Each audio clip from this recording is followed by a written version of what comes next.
Бүгін мен әңгімемнің басын ар жақтан бастайын деп отырмын. Марқұм қайным анау алыс жақтың қызын әкелді. Қалалы жер, алыс жердің қызы. Ауылға келгеннен кейін тұрсын ба. 1,5 жылдай әрең шыдады да, баласын туып, 40-нан шығар шықпас. Бесіктегі баланы тастады да, мен сенімен бірге тұрмайым деп келіп қалды. Содан қайным өзі бақты баланы. О көзде бәріміз ел жұрт көмектесетіміз ғой. Қой осы еті тірі ғой. Осы баланы өзіңе қараш деп ылғи маған әкеп тастайтын. Екі үйдің ортасында жүресің ба? Әйелің болса кетті. Осы біздің үйде тұра бер дедім.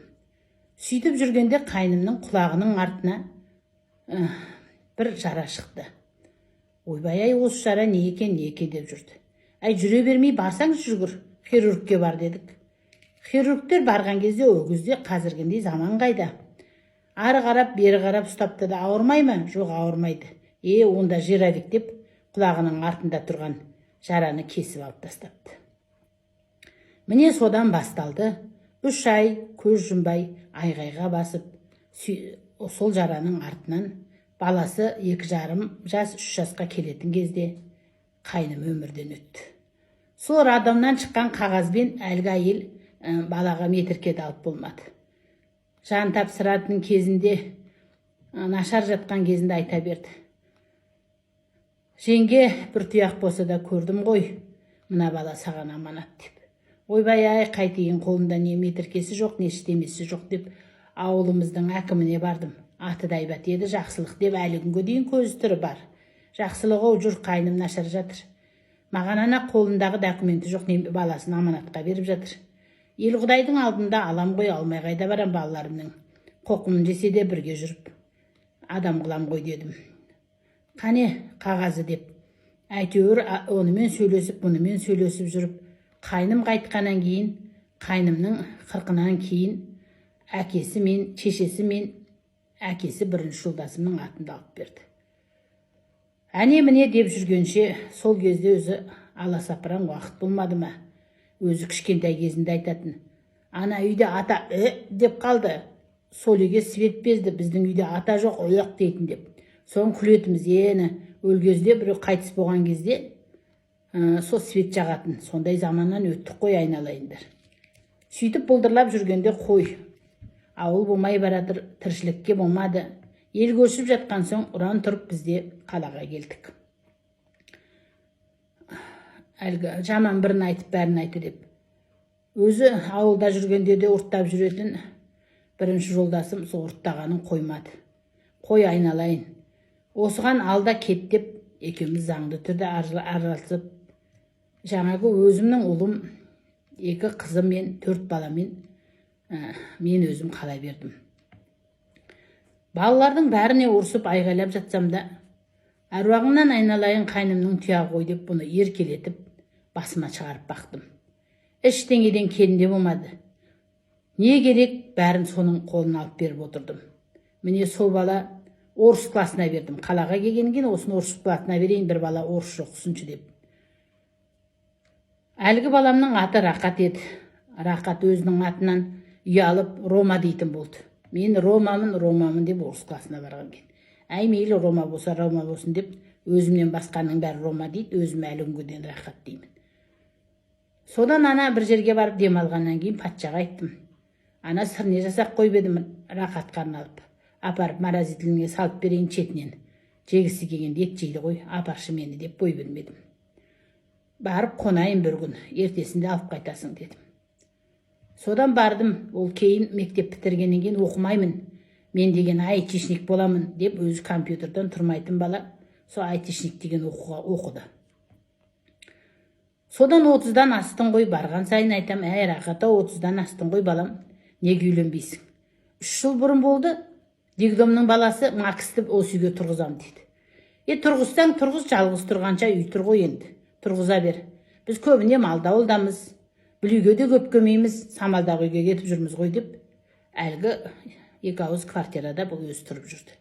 Үйленсе осы үйді артына жазып берем деп, патшаның да құлағына зыңылдап құйып қойғам. Сөйтіп жүргенде әне міне дегенше кеш айтады: мама, сен неге Макстың көзінше маған үйлен дейсің? Біз деген Макспен 3 жылдан артық бірге тұрамыз. Сен неге түсінбейсің? Сен каменный векте қалып қағасың демей ма? Бірге тұрған нес, бірге тұрып жатыр ғой енді квартира десем. Нет, мама, мы как муж и жена бірге тұрамыз дейді. Әй, еркек пен еркек қайтып муж мен жена болып тұрады, қарағым, не айтып отырсың? Менің құлағым нағып керең болмады деп айғайлап, жылап, еңіреп, өмір шақырмаған скорыйымды шақырып, уколымды салдырып кеп отырмын. Аруағыңнан айналайын қайным, атыңды атамаушы едім. Аманатыңды орындай алмадым. Адам бұзылды ма, заман бұзылды ма білмеймін. Не істерімді білмеймін. Бәрі айғайлағаным сол киім кешегіңді ал да квартираны босат деп. Үйден қуып жеріп, үйдің құлпысын ауыстырып келіп отырмын. Міне айналайын қазағым. Кімге күлетін заманға келдік? Еркегімізбен еркек үйленіп жатса, қызымызбен қыз үйленіп жатса, қандай заманға тап болдық? Заман ау дейміз ғой, заман емес, адам бұзылды ма? Шетелден үйренгеніміз ба? Бұл не болдық? Не болдық, қара қазағым? Не болдық? Білмеймін. Ақылым жетпейді. Аруағыңнан айналайын қайным. Өмірден не көріп кетіп едің? Сенің аманатыңды атқара алмадым. Кешіре көр. Шіріген бір жұмыртқасың деп ашуға салынып, үйден қуып, киім кешегімен заттарымен үйден қудым. Ақша тауып отырсың. Бар, сол жерге барып күніңді көр, квартира жалда деп. Соншалықты тоқтық ұстағаным ба? Соншалықты сол баланы кішкене өз балаларымдай қамшының астына алып, ай қой деп өсірмегенім ба? Білмей-ақ қалдым, білмей-ақ. Бұнған қандай ақыл жетеді? Ақылы жоқ болдық ба? Жоқ, көзім көрмей қалды ма? Қай жерден, қалай қатер жібердім? Білмеймін. Аманатыңды орындай алмадым. Қайным, кешір мені. Аманатыңа қиянат жасадым. Қатты сөйлемеймін деп. Ол рақатыңды Рома болды.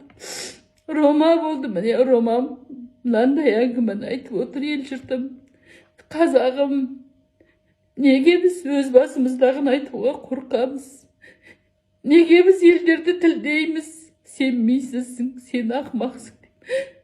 Басымыздан қандай күн өтіп жатқанын білмей жатырмыз екен ғой. Білгіміз де келмейтін сияқты ғой қазағым.